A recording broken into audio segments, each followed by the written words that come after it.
Ní ọjọ́ tòní, mo fẹ́ sọ̀rọ̀ ní ṣókí nípa ohun tí ó máa ń fà tí a kì í fi ní good marriage, ipa tí àwọn òbí wa máa ń kó, àti kí ni àwọn nǹkan tó yẹ ká ṣe tí àwọn ọmọ wa fi lè ní good marriage tí wọ́n bá dàgbà, àti bí a ṣe lè ní better society in general. Ẹ káàárọ̀, ẹ káàsán, ẹ káalẹ́ ní gbogbo ibikíbi tí ẹ bá ti ń wò mí. Orúkọ tèmi ni Larry, ìjẹ́ ọmọlúwàbí. Gẹ́gẹ́ bí ẹ ti mọ̀, ọ̀rọ̀ ìyànjú àti jíjẹ́ ọmọlúwàbí ni ohun tí máa ń sọ̀rọ̀ lé lórí, pàápàá jùlọ ní àárín àwọn ọ̀dọ́. Ní ọjọ́ tòní, mo fẹ́ sọ̀rọ̀ ní ṣókí nípa ohun tí ó máa ń fà tí a kì í fi ní good marriage, ipa tí àwọn òbí wa máa ń kó, àti kí ni àwọn nǹkan tó yẹ ká ṣe tí àwọn ọmọ wa fi lè ní good marriage tí wọ́n bá dàgbà, àti bí a ṣe lè ní better society in general. Ní àkọ́kọ́, fún ẹnikẹ́ni tó bá fẹ́ wà successful in anything, a ní láti máa fi sínú àdúrà, a ní láti bèrè fún nǹkan tó ń pè ní ọgbọ́n, ìmọ̀ àti òye. Èyí tó wá jẹ́ pàpàǹbarì ẹ̀, làákàyè. Ẹ rí i pé ní ọ̀pọ̀lọpọ̀ ìgbà tí a bá ń bèrè fún wisdom, divine wisdom, ìmọ̀, ọgbọ́n, òye, a kì í rántí bèrè fún làákàyè. Èèyàn dẹ̀ lè ní ọgbọ́n, ìmọ̀ àti òye kó má ní làákàyè. Làákàyè ni ohun tí èèyàn máa fi fọ̀rọ̀ sí wẹ́wẹ́ tó máa fi yé ẹnì kejì. Tí èèyàn bá ní ọgbọ́n, tó bá ní òye, kò lè dá nǹkan ṣe fún ara rẹ̀. Ó nídìí ẹnì kejì tó máa explain àbí tó máa jọ wà nínú relationship. So èèyàn nídìí làákàyè. Làákàyè tí èèyàn máa fi là tó máa fi yé ẹnì. Òun ni baba ńlá wa Ògún, lákàyè Ògún, onílàákàyè. Torí kó mi bí èèyàn ṣe lè ní ìmọ̀ àbí ọgbọ́n tó, tí èèyàn bá lè ní ability láti lè fọ́ sí wẹ́wẹ́ kó yé ẹnì kejì, yálà ọmọ tó bí, yálà ìyàwó, yálà ẹbí, ọgbọ́n àti ìmọ̀ yẹn kò ń ṣe anything. So a ní láti máa rántí láti máa bèrè fún làákàyè, how to let àwọn èèyàn láti lè pass ìmọ̀ tọ́lọ́run bá fún wa sọ́dọ̀ ẹlòmíì. Iṣẹ́ tí làákàyè ń ṣe nìyẹn. Ìyẹn làkọ́kọ́. Ẹlẹ́ẹ̀kejì ni stigma. Èyí ni ohun tí ó ń fa tá kì í fi ní good marriage àbí tá kì í fi ní better society. Stigmatization. Stigma tá máa ń fi sí ara wa, tá máa fi ń label ara wa. Ní ọ̀pọ̀lọpọ̀ ìgbà, ẹ rí obìnrin tó máa sọ yí pé, àbí ní ọ̀pọ̀lọpọ̀ ìgbà a rí àwọn ọkùnrin tá máa ní tó bá bẹ̀rẹ̀ nípa obìnrin lọ́wọ́ wa, nǹkan tó máa wá sí wa lórí ni pé èṣù lóbìnrin, èṣù lóbìnrin. Tó bá bẹ̀rẹ̀ lọ́wọ́ àwọn obìnrin náà, obìnrin máa ní tí n bá rí ejò, tí n bá rọ́kùnrin, màá jẹ́ kí ejò máa lọ, màá pa ọkùnrin. Stigma. Gbogbo ibi tí kíní ti ń bẹ̀rẹ̀ rè, tó kíní ló ń generate, tó ń grow. Bó wá ní stigma yìí ti wọlé ní òye tèmi, mi máa sọ pé nínú ẹ̀sìn, both Christianity àti Islam. Torí tẹ bá wo Quran, tẹ bá wo Bible, ẹ rí gbogbo bó ṣe bá ń sọ̀rọ̀ ìtàn látòrí bàbá wa Adam. Èṣù wa, ó wá trick Ashaitan, astagfirullah, kò ń ṣe èṣù. Àwọn baba ńlá tiwa òun ṣèyàn burúkú. Ashaitan ó wá trick màmá ńlá wa Hawa ní tàwọn Christian, wọ́n pè ní Eve. Ó wá trick ibẹ̀ ni àti ní gbogbo wọn ṣòro yìí. Ìyẹn ní both ẹ̀sìn méjèèjì ló back story.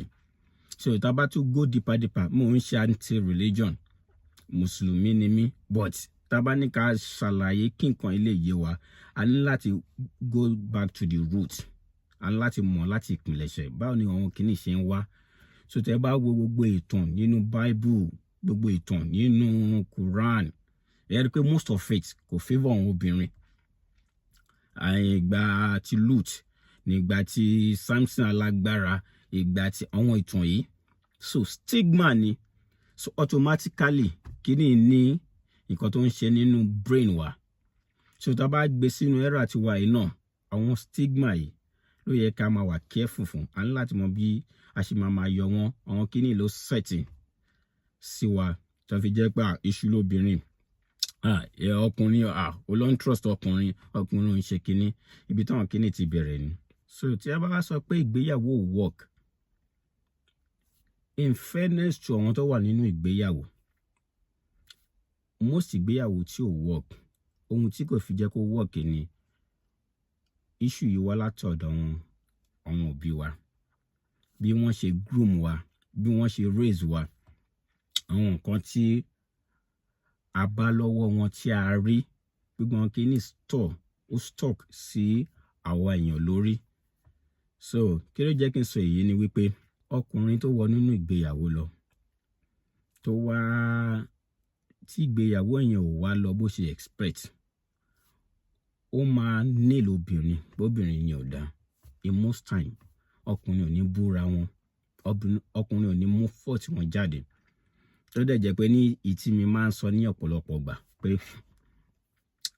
ọkùnrin tó bá wà nínú ìgbéyàwó tó wá ń sọ pé kò work out, tí wàá blame rẹ̀ àbí tí kò understand pé òun náà ní fault nínú ìgbéyàwó, ẹni yẹn ń parọ́ ni. 60-80% of ìgbéyàwó tí ò bá work, tí ẹni bá ṣe courtship tó ní long courtship, ìsídákó jẹ́ pé kò ní ṣe courtship ó kàn déédéé wọnú ìgbéyàwó. Tó bá wá ṣe courtship tí ò bá rí kíní ẹ̀, then kò wá observant enough. The fault is from his. Kò sẹ́ni tó máa ṣe courtship pẹ̀lú yàn torí èèyàn mọ̀ pé èèyàn fẹ́ fẹ́ obìnrin, and this is probably eternity. So téèyàn bá wà observant enough, téèyàn bá lè observe inú courtship yẹn, kò sí bí obìnrin àbí bí èèyàn ṣe lè hide ìwà ètò. Téèyàn bá jẹ́ ọ̀jọ̀gbọ́n tó rán ní kò sẹ́ni tó mọ̀rọ̀ aṣọ tó ẹni tó ń ṣọ́yàn. Nígbà téèyàn ti mọ̀ pé nǹkan tí ó likely kóun wà ní ti eternity ni, ó dẹ̀ fẹ́ observe ẹni tó fẹ́ fẹ́, kò sí bí obìnrin yẹn ṣe lè hide tó. Gbogbo àwọn ìwà á rí, at least á mọ 70-80% of ìwà obìnrin yẹn, àfi tó bá decide láti ignore ẹ̀. So kí ni mo á sọ èyí fún ni pé mi ò fẹ́ jẹ́ kí ọkùnrin ká máa nail obìnrin. Tẹ́ bá wo gbogbo program mi, nǹkan tí máa sọ náà ni ẹ má jẹ́ ká máa nail ara wa. Tí nǹkan bá ti go wrong ká gbà, ìsídá ká gbà pé destiny àbí ká gbà pé àwa náà ní fault, ká bẹ̀rẹ̀ lọ́wọ́, ká má máa nail èèyàn. Téèyàn bá wà good observant, tó bá rí gbogbo kìíní, kò sí ìwà tí obìnrin fẹ́ wù téèyàn ò ní tiri. So bí ó like owó inú relationship yẹn, inú courtship yẹn, kò sí bí obìnrin yẹn ṣe lè pretend tó, á padà nítorí èèyàn ni, á padà show reality. Ó dàbí tá a bá ń wo Big Brother ní TV, bí a first week, second week, wọ́n máa pretend pé camera wà nílé, wọ́n máa ṣe, kó tó di 1 month wọ́n máa gbàgbé ara wọn.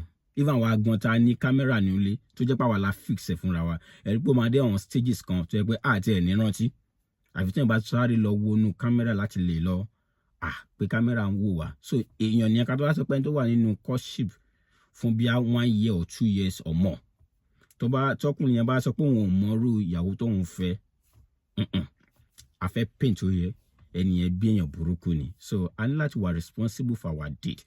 So kéèyàn ṣe courtship, ṣé yẹn wá mean pé èèyàn ò lè end up nínú wrong marriage?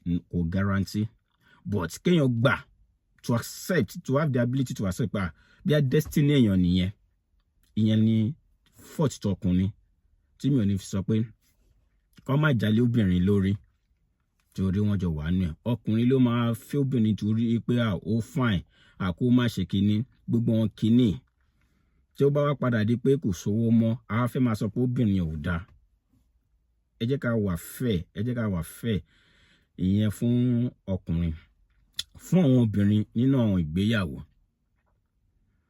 most time tí nǹkan bá ti go wrong, a fẹ́ paint ọkùnrin pé ọkùnrin ò dáa, a fẹ́ show emotion, a fẹ́ jẹ́ káwọn èèyàn kọ́ pity wa, kọ́ show empathy, tí ó dẹ̀ jẹ́ pé a ní ohun tá a máa jẹ lérè láti máa nail partner wa. Ọkùnrin ò dáa. Tí marriage bá ti ṣe tó bá ti mẹ́hẹ̀ báyìí, a ní láti bẹ̀rẹ̀ sí sọ pé ọkùnrin bó ṣe rí nìyẹn. Ọkùnrin tẹ́ ní pé bó ṣe rí nì, gbà tí ẹjọ́ ń ṣe courtship àbí ẹjọ́ ń fẹ́ra yín, gbogbo nǹkan tó ń ṣe ní dáadáa, kì í gbé yìí sórí síta. Gbogbo dáadáa tẹ́ni yìí ṣe tó fi jẹ́ pé ká fi accept, ká fi go into the marriage. Nǹkan wá go wrong, kì í rántí, and kì í understand láti tiẹ̀ wo bí àwọn ọkùnrin bá ṣe wà wired. Kì í study. ọkùnrin míì tó cheat tó yẹ pé yẹn ni major problem tí àwọn obìnrin máa encounter. Ọkùnrin tó jẹ́ pé ó lè cheat ẹni tí ò tiẹ̀ fine tó girlfriend ẹ̀ àbí ìyàwó ẹ̀, tí kò tiẹ̀ ní any quality tí ìyàwó ẹ̀ ní. Ṣé ẹ kàn rò yàtọ̀ sí mi ò fẹ́ lọ sínú nǹkan tó ń ṣẹlẹ̀ nínú ìgbéyàwó. Ṣé ẹ ti understand pé ń gbà mí nature wọn ọkùnrin ni? Ṣé ká wá máa nail ara wa, ká máa paint ara wa bí ní pé èèyàn burúkú ni wá? Ṣé yẹn ló kù? Àbí báwo la ṣe lè amend wọn kìíní? Ìyẹn ni fún tàwọn obìnrin, fún wọn tàbá wà ní courtship. Now, into marriage. Ó wẹ̀ bit difficult fún mi láti sọ fún pé tá bá ní good marriage àti pé fún àwọn ọmọ wa báwo ni wọ́n ṣe lè ní good marriage. Èyí wà a bit difficult, but tóòtọ́ ọ̀rọ̀ bá dé ẹ jẹ́ ká sọ. Kò ń ṣe pé bí mo fẹ́ fi nail obìnrin, màá sọ tọkùnrin náà àbí ẹ̀rí pé tọkùnrin mi kọ́kọ́ lọ. But for marriage tí ò bá hold àti pé tá bá fẹ́ jẹ́ kí àwọn ọmọ wa bí fún àwọn òbí, nǹkan tí àwọn òbí ń ṣe tí wọ́n fi jẹ́ kí marriage yìí jẹ́ pé most of the time marriage ò kí ń hold. Fault àwọn òbí wa ni wípé fault yìí ọwọ́ àwọn ìyá wa ló pọ̀ jù sí. Náà àwọn ìyá wa. Èyí ò ń ṣe pé a fi ń nail, but tí ó máa ń ṣe pé bí ká fi kọ́ ẹ̀kọ́. Fún àwọn ìyá wa ní ọ̀pọ̀lọpọ̀ gbà la mọ̀ pé obìnrin ló máa ń raise ọmọ, yálà ọmọkùnrin o, yálà ọmọbìnrin. In fact, àwọn ọmọkùnrin gbogbo wa la fẹ́ love ìyá wa jù. Àwọn ọmọkùnrin gan la love ìyá wa jù àwọn ọmọbìnrin lọ. So it means ọ̀dọ̀ ìyá wa la jẹ̀ sí jù. Àwọn ìyá wa ló raise wa jù. So tí wọ́n bá wá raise wa, tí a bá wá end up pé a dàgbà wa náà di ẹni tó gbéyàwó sílé, a wá máa treat àwọn ìyàwó wa, àbí most nǹkan táwọn obìnrin máa complain lé lórí ni pé máa treat domestic violence àti cheat. Tó dẹ̀ jẹ́ pé obìnrin ni wọ́n raise wa dàgbà. Why tó fi jẹ́ wípé àwọn obìnrin tó máa wá complain, wọ́n realize pé gender àwọn ló raise gbogbo àwọn ọmọkùnrin. At least 60, 70, 80% ọmọkùnrin ìyá wọn ló raise wọn. It means àwọn ìyá wa ni wọ́n jẹ́ ká wà hardworking, ká wà supportive, pé ká máa ṣiṣẹ́ ilé. Mi ò fẹ́ fi àwọn bí àwọn èèyàn ṣàkàwé àbí personal experience mi. Mo rí tí àwọn ọkùnrin gan tó bá ń raise ọmọkùnrin sìn, tó bá ń treat àwọn ọmọkùnrin, ojú àwọn ìyàwó kì í gbà. Ó máa dàbí ẹni pé èèyàn máa treat wọn ni. Ọkùnrin tó bá wà responsible tó fẹ́ treat àwọn ọmọ ẹ̀, àgàgà ọmọkùnrin ẹ̀, ojú àwọn ìyàwó mostly wọn kì í gbà. Tí ìgbéyàwó bá ti wá break, táwọn obìnrin bá ti cry out, tó bá ti ń jáde, a máa bẹ̀rẹ̀ sí nail ọkùnrin. Èyí tó yẹ ká dẹ̀ rántí pé obìnrin ló train gbogbo wa dàgbà, ló train àwọn ọkùnrin. So obìnrin ló wọ́n ṣe ẹ̀tọ́ wọn náà build wa, àwọn ni wọ́n construct wa tó fẹ́ jẹ́ pé a máa fi wà either submissive to woman or to be helpful or to be, ṣé understand? So kí ni mo fi ń sọ yìí ni pé ẹ má jẹ́ kó máa jẹ́ pé tí nǹkan bá ti ṣẹlẹ̀, obìnrin fẹ́ support obìnrin, ọkùnrin fẹ́ support ọkùnrin. Àkọ́kọ́ ni pé jẹ́ ká máa ríra wa ṣèyàn. Téèyàn bá ṣẹ̀yàn, téèyàn bá ṣẹ̀ wá, ẹ jẹ́ ká rí pé èèyàn ni. Tá bá ti ń gbé gender thing, bá ṣe máa parabolate náà lélẹ̀, bá ṣe máa sọ kíní ìní bí ó dẹ̀ máa bí hatred. Ẹ jẹ́ ká máa lo èèyàn instead of ọkùnrin yẹn, obìnrin yẹn, àwọn obìnrin, àwọn ọkùnrin. Nítorí tá bá ń sọ pé àwọn ọkùnrin wà responsible, ta ló raise wa? The same thing náà ni fún àwọn ọkùnrin náà. Tá bá sọ pé àwọn obìnrin wà responsible, kí náà wọn ṣáwa náà ò raise àwọn ọmọ. Tọkùnrin ò bá lè ṣiṣẹ́ pé kò lè fa bọ́ọ̀lé, kò lè support ìyàwó ẹ̀, kò lè ṣe. Ẹ lọ wò ní most of the time àwọn ìyàwó kì í fẹ́ jẹ́ kí àwọn ọmọkùnrin àbọ̀ àwọn èèyàn ṣe nǹkan rárá. Ní ọ̀sán àwọn tó jẹ́ pé àwọn tó bá wà òkè bí a tó ní owó lọ́wọ́ níwọ̀nba, tó ní bí house help àbí tó wà òkè, àwọn ìyàwó ọ máa ń dàbí pé forbidden ni. Wọ́n ní jẹ́ kí àwọn ọmọ yẹn lè ṣe anything. Tó bá ní siblings, wọ́n ní jẹ́ kí àwọn ọmọ yẹn play role débi pé wọ́n máa fi lè mọ bó ṣe máa lè handle ìyàwó wọn.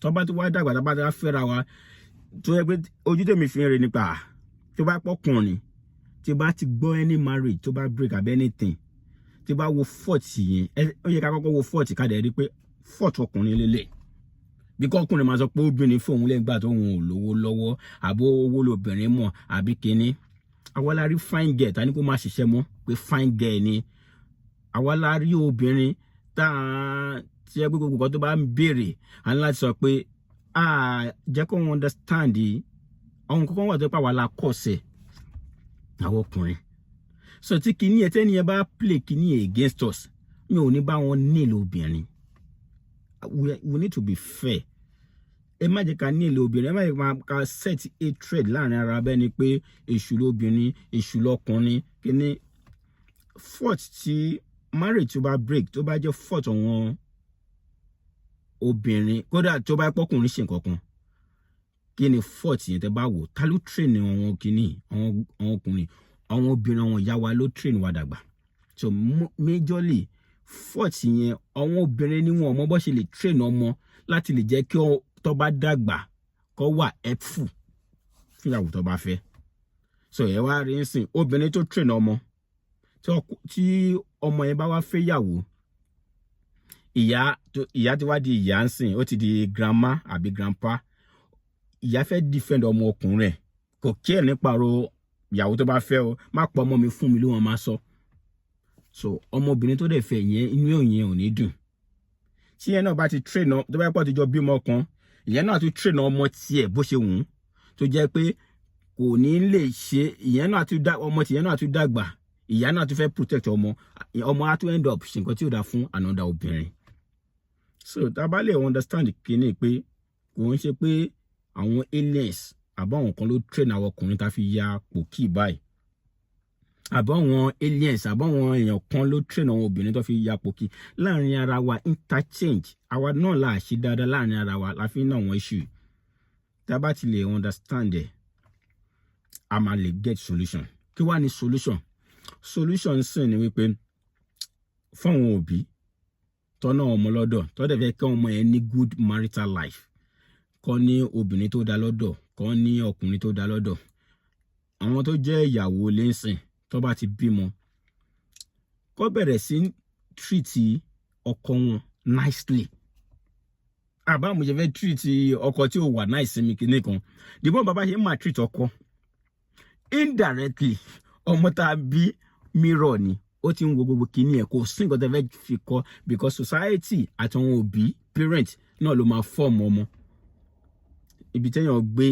àti upbringing ni parent àìntorí ọkọ mi máa treat mi èmi náà máa ṣú ẹ̀ serve ọkọ a lose culture wa a lose heritage wa òyìnbó ò lose tiwọn arab ò lose tiwọn àwọn chinese ò lose tiwọn ẹ wo bí tó wà àwa là níbi tá a gbẹ́sẹ̀ lé lórí we want to copy we don't copy well kò dẹ̀ sí bá ṣe fẹ́ copy because it's not our thing kò sí bá ṣe fẹ́ get it right African culture wa tá bá treat ọkọ wa dáadáa automatically kò ní jẹ́ big deal fọmọ kékeré tó ń wò I understand pé òun náà máa treat ọkọ òun dáadáa nǹkan tó mọ ìdí tó fi gbọ́dọ̀ lẹ́nu kìíní ni pé tó bá padà marry ọkọ bóyá ó ń serve ọkọ ó ń sọ oúnjẹ ó ń ṣe gbogbo ẹ̀ tó bá padà marry ọkọ tó jẹ́ pé ó lè ṣe gbogbo kìíní fúnra ẹ̀ á jẹ́ luck fún á jẹ́ plus pé ọkọ òun ò need ẹ̀ but at least foundation ẹ̀ ti solid kò ní jẹ́ big deal fún láti lè manage ìgbéyàwó ẹ̀ bẹ́ẹ̀ náà lọmọkùnrin fáwọn ọkùnrin tá bá yẹ ń treat ìyàwó wa dáadáa tá à ń ṣe gbogbo nǹkan fún ìyàwó wa á jẹ́ àwọn ọmọ yìí máa mirror àwọn ọmọkùnrin wa máa mirror gbogbo kìíní á lè ṣe nǹkan especially fáwọn ọmọkùnrin fún àwọn ọkùnrin á ní láti jẹ́ kí àwọn ọmọ ọkùnrin wa first ká máa kọ́ wọn bó ṣe lè sóúnjẹ bó ṣe lè treat obìnrin pé dáadáa bó ṣe lè ṣèkọ́ fúnra wọn so that tó bá end up marry obìnrin tó jẹ́ pé bí a modern world pé you can 50-50 do your thing let me do my thing kò ní weigh wọn down much wọn á lè á dàbí nǹkan tó ti used to wọn á lè ṣe with that issue but ọkùnrin ò bá train ọmọ dáadáa especially ọmọkùnrin kóbìnrin náà dẹ̀ train ọmọbìnrin ẹ̀ dáadáa bàbá àlàyé fẹ́ train wọn ni pé the easiest way ni pé kọkùnrin kó máa ṣe dáadáa fún ìyàwó ẹ̀, kọ́mọkùnrin ẹ̀ máa lẹ́nẹ̀. So èyí ni ọmọkùnrin yìí náà máa fi lè ṣe dáadáa fún ìyàwó tó bá fẹ́. Kí ọmọ obìnrin, kí ìyàwó náà kó máa ṣe dáadáa fún ọkọ ẹ̀, kọ́ ọmọ obìnrin ẹ̀ máa kíní. Tí ìyàwó bá ń serve ọkọ ẹ̀, tó ń take care, tó ń fẹ́ lójú, tó ń ṣe, ó máa rọrùn fún ọmọ obìnrin. Kò ṣe nídìí pàǹgbà à ń lọ sí marriage counseling. At least òun lọ ọmọ ẹ fi dá láti bí i 2, 3, 5 years tó ti mọ̀ tún sósì, tó ti lè mìíràn nǹkan sínú mind wọn, kọ́ wá ṣe yẹn wọ bí age of 18 years. Á rọ̀ wọ́n lọ́rùn. Tọmọkùnrin náà tó bá rí dáadáa tí bàbá ẹ̀ ṣe, tó ń kiss màmá ẹ̀, tó ń hug ẹ̀, tó ń gbé, tó ń help ẹ̀ ní kitchen, tó ń ṣe, á mìíràn sí mind ẹ̀. So that's the only way ta fi lè stop. But tí àwọn òbí wa ò bá lè ṣe eléyìí, most ìgbéyàwó tó lọ sí marriage counseling, mélòó ló wò nínú ẹ̀? Torí kò ń ṣe oṣù kan àbọ̀ oṣù mẹ́ta ta fẹ́ sáré fi kọ́ ọmọ tó ti dàgbà ló máa fi grab gbogbo kìíní. But nǹkan tó wọn òbí bá fi kọ́ ọmọ láti age of 5 years wọ bí age of 18 or 20 years, ẹ wo that years tó ọmọ máa fi lè mirror ẹ̀. Ẹ jọ̀wọ́, ẹ jẹ́ ká stop àwọn stigmatization ká máa ní lára pé obìnrin ò dá, ọkùnrin ò dá. Rather, ẹ jẹ́ ká gbégbé àlàáfíà. Àtọkùnrin àti obìnrin wa la ní lọ́wọ́. So tá bá fẹ́ wá solution, à ń láti padà sí ìpìlẹ̀ṣẹ̀. Kí ni importance of èèyàn? Òun náà ni ká náà síra wa. Ó lé lójú tèmi. But ìjẹ́yàn lè fọwọ́ sọ́yà pé òun máa ní good marriage àbí èèyàn máa ṣe oríire. Ọwọ́ Ọlọ́run, wọ destiny ni. Kò ń ṣe nǹkan tí èèyàn lè bold kéèyàn lọ sí marriage therapy àbí counseling, kò lè èèyàn lè ní full chest pé mi máa ní good marriage. Ọwọ́ Ọlọ́run ló wà. Destiny àti destiny èèyàn, ọwọ́ Ọlọ́run ló wà. But téèyàn bá play part ẹ̀, kéèyàn wá fi ètò kù lẹ̀ sọ́wọ́ Ọlọ́run. Mo nígbàgbọ́ pé kò sí nǹkan t'Ọlọ́run fẹ́ gbà nínú kó fìyà jẹ wá. Èyí lọ̀rọ̀ yànjú tí mo ní kí n wá gbà wá àwọn òbí àti gbogbo èèyàn tó fẹ́ lọ sínú marriage àti in fact fún láti lè ní good life. Ẹ jẹ́ ká stop kí ni stigmatization yìí. Kò ń ṣe nǹkan tó ó máa bí òre fún wa. Ọlọ́run á ràn wá lọ́wọ́. Ẹ jọ̀ọ́ ẹ follow mi lórí social media handle mi, Ìjẹ́ Ọmọlúwàbí, lórí Facebook, lórí YouTube, lórí TikTok àti Instagram. Ẹ ṣé gan.